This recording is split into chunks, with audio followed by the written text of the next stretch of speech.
Department of I had the Homeland chance to visit with Security him several Secretary times on the first phone speech before I was actually sworn in, and we had candid about conversations. ICE We raid visited, and when continue I got across here, USA. he handed me a binder full of papers, and he said, "I signed all of this. Hope you wanted me to."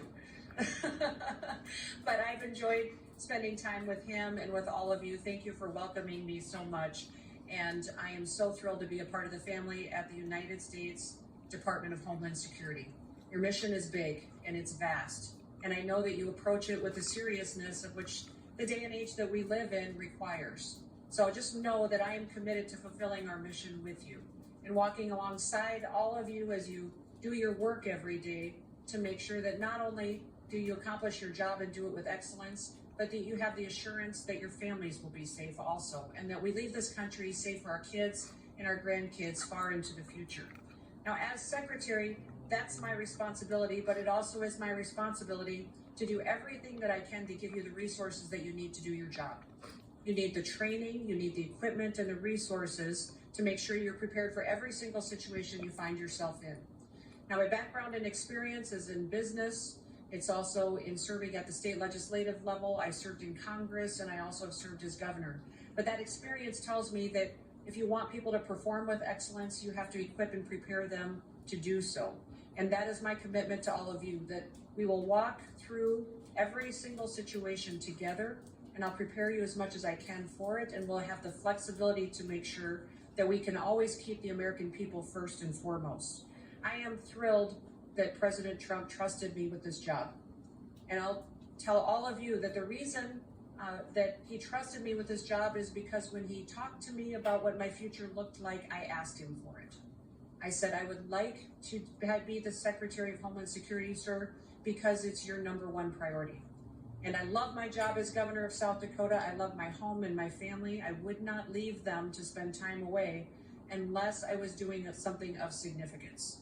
That's the family I was raised in, that we talked every day about the fact that our work should matter and it should have a purpose, and we should be able to explain why we do what we do, and that it has something that we can show the next generation that really mattered for their future and for this country. So today, I'm hoping all of us will be a beacon of freedom, of light, and of hope, that when people look at us, they don't just see people who are there in a time of crisis or conflict, but we're also people that bring a smile to people's faces and remind them what America is about.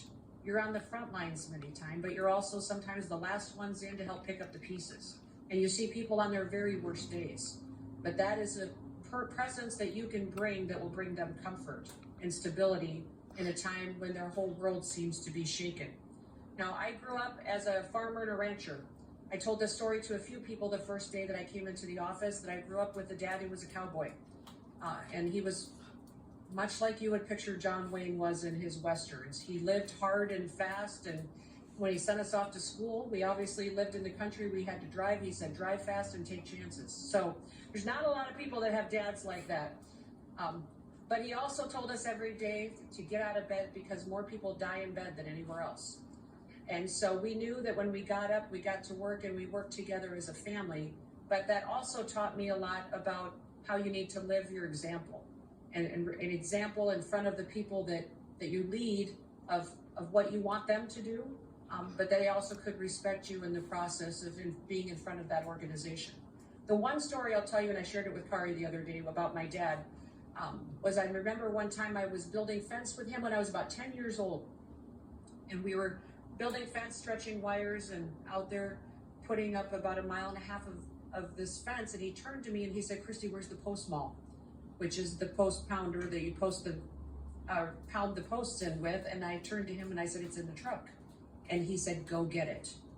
So with my dad, you ran everywhere you went. I turned and ran to the truck, grabbed the post mall, brought it back to him, handed it to him. And as I handed it to him, he said, you should know what I need before I know what I need.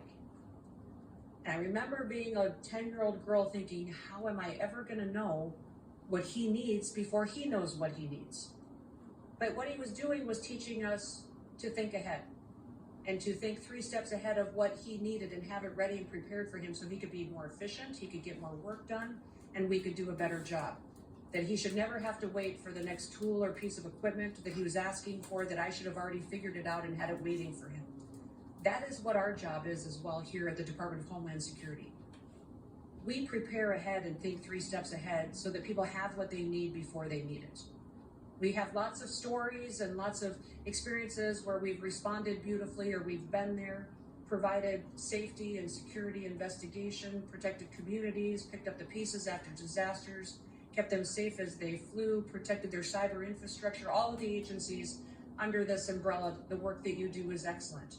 And then we all remember times we maybe could have performed a little bit better.